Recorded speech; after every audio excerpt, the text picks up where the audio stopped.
Book స్టాల్లో 2 యవ్వన బిడ్డలు ఉన్నారు. ఒక అబ్బాయి పేరు రవికిరణ్ విక్టర్ పాల్. అన్య కుటుంబం నుంచి రక్షించబడ్డాడు.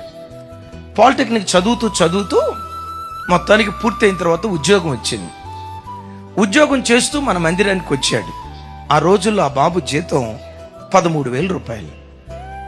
నాతో కాస్త పరిచయం అయిన తర్వాత మేబీ 19-20 సంవత్సరాల వయసులో ఉన్న ఆ యవ్వన బిడ్డ ఒకరోజు నా దగ్గరికి వచ్చి, అన్నా నా కొరకు ప్రార్థన చేయండి అన్నాడు. తమ్ముడు, దేని కొరకు ప్రార్థన చేయమంటావు రవికిరణ్ అన్నా. ఏమన్నాడు తెలుసా?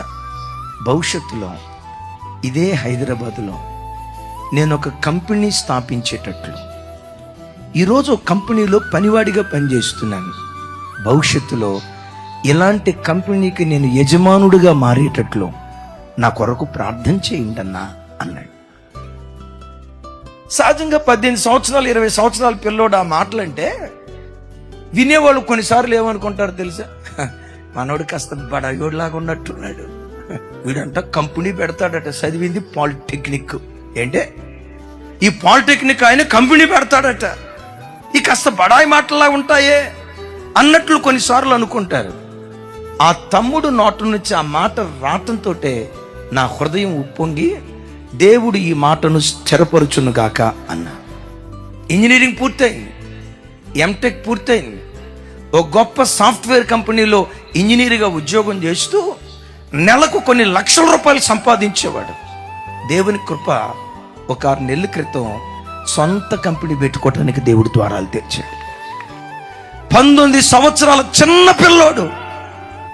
ఆలోచనలు ఎంత ఉన్నతంగా ఉన్నాయో చూడండి. ఈరోజు వాక్యం వింటున్న నా తోటి దైవ సేవకులారా, ఈరోజు వాక్యం వింటున్న నా దేవుని ప్రియులారా, ఆలోచనలు ఎప్పుడు నీ బ్రతుకులో ఉన్నతంగా ఉండని.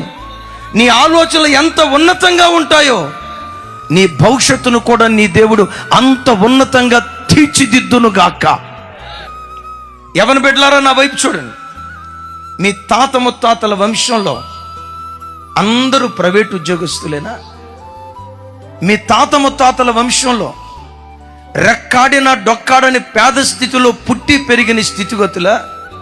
ఒక మాట అడుగు, దేవా, నా తల్లి వంశంలో, నా తండ్రి వంశంలో, నేను బ్రతుకుతున్న గ్రామంలో ఎవ్వరూ ఆశీర్వదించబడినంతగా ఒక ఉన్నతమైన ఆశీర్వాదం నాకు దయచే ప్రభువా.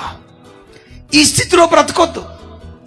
ఉన్న స్థితిలో నుండి ఉన్నత స్థితికి నన్ను లేవనెత్తాయని ప్రభు సన్నిధిలో నువ్వు కోరుకున్నట్లుగానే నా దేవుడు నేను దీవిస్తాడు.